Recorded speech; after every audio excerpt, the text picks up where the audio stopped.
India VIX, क्या आप इस इंडेक्स को ट्रैक करते हैं? नहीं, इसका पूरा नाम है वोलेटिलिटी इंडेक्स, भारत के बाजारों की वोलेटिलिटी नापने का इंडेक्स, यानी कि इंडिया विक्स। ठीक है, इसे ट्रैक करना जरूरी। इससे ये पता चलता है कि बाजार ऊपर जाने या नीचे जाने के संकेत कुछ दे रहा है क्या।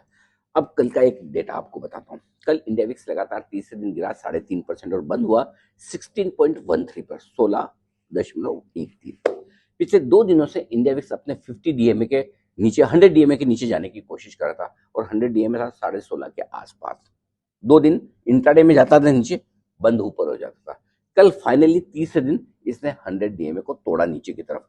अब किसी इंडेक्स का नीचे टूटना आमतौर पर आप गलत मानते हैं, लेकिन इंडिया विक्स जितना कमजोर होता है उतने इक्विटी मार्केट में तेजी के चांसेस बढ़ते हैं। ये खाली अकेला फैक्टर नहीं है, लेकिन ये बताता है कि वोलेटिलिटी कम होगी तो लोगों का कॉन्फिडेंस थोड़ा तेजी की तरफ होता है। इंडिया विक्स अगर बढ़ता है तो फिर बाजार में ऊपरी स्तर से प्रॉफिट बुकिंग आने के चांसेस ज्यादा है। तो 50 डीएमए के आसपास इंडिया विक्स पहुंचता है, जो कि 20.5 के आसपास है, तो वहां से बराबर गिर जाता है, प्रॉफिट बुकिंग आती है, मार्केट नीचे आ जाता है, मार्केट थोड़ा रिकवर हो जाता है। अब यहाँ पर जब 100 डीएमए के आसपास आ गया तो यहाँ से कायदे से वापस थोड़ा अगर बढ़ जाए तो मार्केट कमजोर हो जाए, लेकिन इस बार उल्टा हो रहा है। उल्टा क्या हुआ है? 100 डीएमए को तोड़कर बंद हुआ है कल पहली बार, और इसका मतलब ये कि इंडिया विक्स दे रहा है कमजोरी के संकेत। और अगर इंडिया विक्स अगर और कमजोर होता है तो फिर इसका मतलब ये है कि मार्केट में तेजी बढ़ने और बढ़ने के आसार बन रहे हैं। ये पहला संकेत।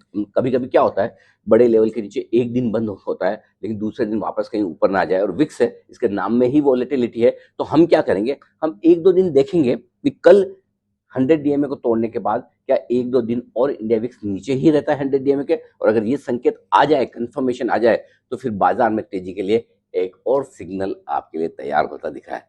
क्या कहेंगे आप? क्या लगता है आपको कि इंडिया विक्स और कमजोर होकर बाजार में मजबूती के संकेत दे सकता है? विचार लिखिए अपना।